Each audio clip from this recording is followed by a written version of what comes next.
Hey everyone, welcome to another episode of Sparks Unlock the Musical, a place where we read, crochet, knit, and gaze at the moon. Today we're going to do an easy crochet scarf tutorial. If you are an absolute beginner, if you are an advanced crocheter, this video is for you. It's super easy and repetitive, and it also has versions of no tassels and tassels. So stay tuned and let's get into this video.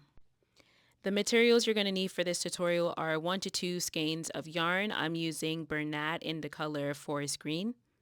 You're going to need embroidery scissors, stitch markers. You're also going to need a weaving needle, a 5.0 millimeter hook. If you're ever wondering what kind of hook you need to use for your project, you can always look on the label of the yarn and it'll tell you what kind of yarn is most compatible with the hook that you need to use for your project. A measuring tape, and a stitch counter. To get started with this tutorial, we're going to do 283 chains. The 280 chains is for the length of the scarf, and the 3 chains is for the first double crochet. Those 3 chains are going to count as the first double crochet stitch. So you can either use the stitch markers or a stitch counter. I prefer to use a stitch counter, but if you don't have that, you can use the stitch marker for every 10 chains. For every 10 chains, you can add the stitch marker to the 10th chain, or you can count it on the stitch marker like I'm doing here. Now we're going to do the last 10 chains, the last 10 to 13 chains, 10 chains for the scarf, and 3 chains for the first double crochet stitch. Now we're going to enter the hook into the 3rd chain from the hook, and we're going to do the first double crochet stitch. So we're going to yarn over and then do the first double crochet stitch. Right after we do that first double crochet stitch, we're going to continue to do double crochet stitches across the 280 chains for the first row. If you've never done the double crochet stitch before, I have a basic crochet stitches tutorial which shows you all of the basic stitches that you'll need to use in your crochet journey, and it shows you single crochet, half double crochet, double crochet, the chain stitch. You can watch that video first and then come back after you know more of the stitches to continue on with this tutorial. We're going to continue to do double crochets across the first row until we get to the next step. Now that we've done double crochets across the 280 rows, we're going to turn over our work, and then we're going to get started with doing stacked single crochets. With stacked single crochets, I like to do them because it keeps your work straight and it prevents a bumpy edge when you're doing your work. So in order to do the stacked single crochets, you're going to insert your hook into the back loop of the stitch because we're doing back loop stitches in this tutorial, and then complete a single crochet. And then we're going to go into the second loop of the single crochet, yarn over, and then complete another single crochet. So now you have 2 single crochets stacked on top of each other, and that kind of looks like a double crochet and it keeps your work straight. And then now we're going to continue on with doing double crochets in the back loop only. So where I'm entering the crochet hook right there, we're going to continue to do that across the entire row. As soon as we complete the double crochets back loop only stitches across the entire row, I'm going to show you how to do the stack single crochets once more. Now we are completing the double crochet back loop only stitches, and we're going to do another set of single crochet stack single crochets in the first stitch.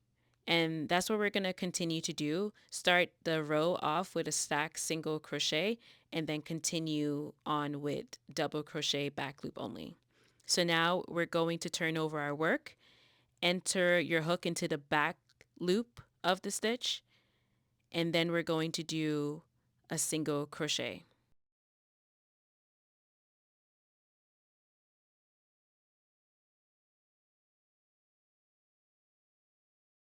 Then we're going to enter the crochet hook into the second loop of the single crochet, yarn over, pull it through, and then do another single crochet. And that's going to count as your first double crochet back loop only stitch. And then we're going to continue to do double crochet stitches back loop only across the row. So you start the first row with 2 stacked single crochets, and then you continue with double crochet back loop only. With every row that you're doing the back loop double crochet stitches, you start to see the texture of the yarn form or the pattern of the stitches form, and it's kind of going in and out, and that's how you know that you are doing the back loops double crochets. And we're going to continue to do that for the rest of the project. You get to decide how many rows you want to do, how wide, how bulky you want your scarf to be, how thin you want your scarf to be. You can decide how many rows you're going to do. While I was crocheting the scarf, I started reading The Invisible Life of Addie LaRue by V.E. Schwab. And I don't know if you can relate to this, but I have this thing, it happens very rarely when I start reading a book and I just have a feeling it's going to be a 4 to 5 star read, and I have a feeling about this book. Okay, let's get back into this tutorial. So now we are finishing our rows. I decided to go with 21 rows. I like my scarves a bit bulky. So now that we are finishing the rows, we're just going to fasten off the yarn and do a knot. Now we're going to weave in the ends, and we're going to grab our finishing needle or weaving needle, pull the yarn through, and we're going to go into the backs of the stitches to hide the yarn. This can either be a task that takes too long or a very satisfying task that the end is near, depending on how you're feeling about your project. I hope that you are very satisfied with the results of your project so far. So we're just going to continue to go into the backs of the stitches and pull the yarn through, and continue to do that for as long as the tail of the yarn is, or as long as you feel that it's properly hidden behind the stitches so that it's not showing up in your project. Once you're satisfied that you have enough yarn hidden behind the stitches, you can just fasten that off with the embroidery scissors. And if you prefer no tassels, you are officially done. I had 2 different pulls going and got 2 very different reactions, so I wanted to add the step to show you how to do tassels for your scarf. Tassels could be around 3 to 7 inches, but I wanted mine to be around 5 to 7, so I measured the yarn for 7 inches and then I folded it 4 times because I wanted 4 tassels. So if you want 6 tassels, then you fold it 6 times. If you want 8 tassels, then you fold it 8 times. And then make sure that you're cutting the string to make sure that you have the right amount of tassels. So I'm cutting the string from the yarn, and then I'm cutting it again to make sure that I have 2 strings, which equals 4 tassels total. So now I'm going to snip any remaining loops at the bottom so that I just have tassels at the bottom, and then we're going to attach that to the weaving or finishing needle to complete the tassels. So I decided to add tassels to every row of the scarf, and you want to look for the most accessible loop to make the process easier. So I am inserting the loops of the tassels into the finishing needle or the weaving needle, and then I'm going to find the most accessible loop, and then I'm going to pull the finishing needle along with those loops through that accessible loop. And then I'm going to remove the finishing needle and then tie a knot. And there you have your tassel. And then now you can cut it to the appropriate length that you want it to be. So I cut mine to 5 inches.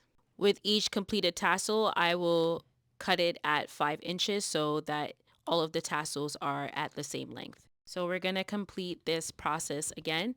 We're going to measure the yarn to 7 inches, and then I want 4 tassels, so I'm going to fold it 4 times. So that's 3, and that's 4. And then I'm going to snip that off with the embroidery scissors. And then I'm going to cut the bottom loops so that I have 4 tassels in total. And then I'm going to grab the finishing or weaving needle, insert the top loop, and then I'm going to go into the next row and find the most accessible loop and then pull the weaving needle along with the loop through that loop.